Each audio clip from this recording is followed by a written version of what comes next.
I wanted to delve back into the past and talk about the time when I speared a black marlin. It was my birthday. I'd taken the day off work and I was pretty keen to get out there into the ocean and have some fun.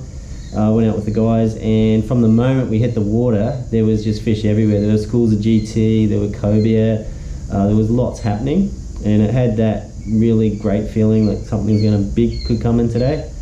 And the guys had picked up a couple of cobia, and I was drifting with the flasher, and I just saw the shape come in, and it was big, and then I realised it was a marlin, and I just couldn't believe it. I just dove quick as I could, just dove.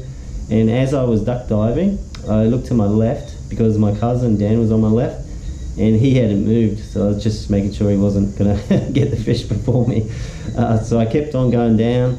The fish did a big broadside and just turned kind of nonchalantly, and I was able to track with my gun. I tracked along its lateral line and got a good shot right along that lateral line up towards the head, and just hit it, and I just smacked it. And from the moment I actually pulled the trigger and hit the fish, I realised, one, it was probably a bit further away than I thought, and two, it was bigger than I thought. A bit of a mixture of both there, and it just took off. It took off like crazy. It came flying back to where my cousin was, and it got within probably 2 meters of him. He had to kick out the way as it was flying past. Would have collected him, and they could do a lot of damage with those big bills on the front of them. So he got out of the way, but he had the foresight to unclip his rig line and clip it onto mine. So we had 80 meters of rig line on there and 2 floats, and we were yelling and yelling to the boat, and my other cousin Dougie was in the boat, and he quickly threw 3 floats together, threw them over to Dan, who then clipped on the back end of his as it was going past. It all happened pretty quick. It was pretty amazing. We'd always talked about what we would do when a marlin would come along and how we'd have this plan, and you think, oh yeah, it all fall to shit when you actually happens, but it didn't. It actually worked like clockwork, and the marlin took off. We jumped in the boat because frankly you just cannot swim against that. You cannot match them. It was flying, the floats were flying across the surface, and we were keeping up with the boat, and then the boat went up near the gun, close to it, and we leapt over, and once we hit the water, the marlin went nut, took off again. So we got back in the boat a second time, and we were trailing after it, and eventually it done a big loop, and it sort of come back to originally sort of to the area where we'd speared it, and we leapt over, and it was still kicking, but it was getting tired, and I was able to get close.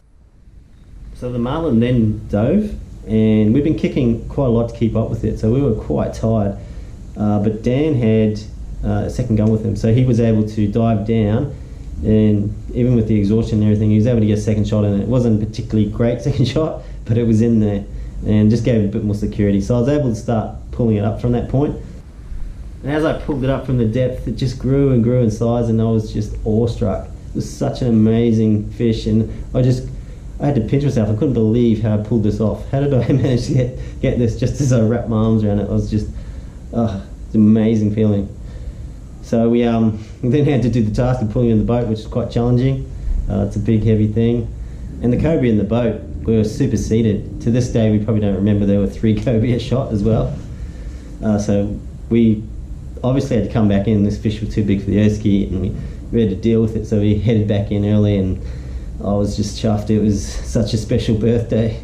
We took the fish to a butcher to actually get it weighed, because we couldn't weigh it ourselves, and it came in at 135.2 kilos, which is getting up there in terms of pounds. I think it's getting close to 300 pounds. So it's just amazing, amazing experience. And when we got it home, we obviously had to deal with the fish. We took it across the road to string it up in the bush across from the house we were living, and we got some photos, and the crew got together, the crew that helped me pull it in and helped attach the floats and chase it in the boat. And then my French mate, you always get a Frenchman who likes to claim credit. He popped along and had the gall to claim credit when he wasn't even there. And then you've got the crazy uncle who decided to gut it straight in the bush, and then with the big knife went running across the road in traffic to get back to the house, which caused a kerfuffle. But to his credit, he actually went and built a smoker, so we were able to smoke this huge fish, and we lived on that for quite a long time afterwards. Yeah, so overall, such a dream fish, just one of those moments you get spearfishing that you just never forget.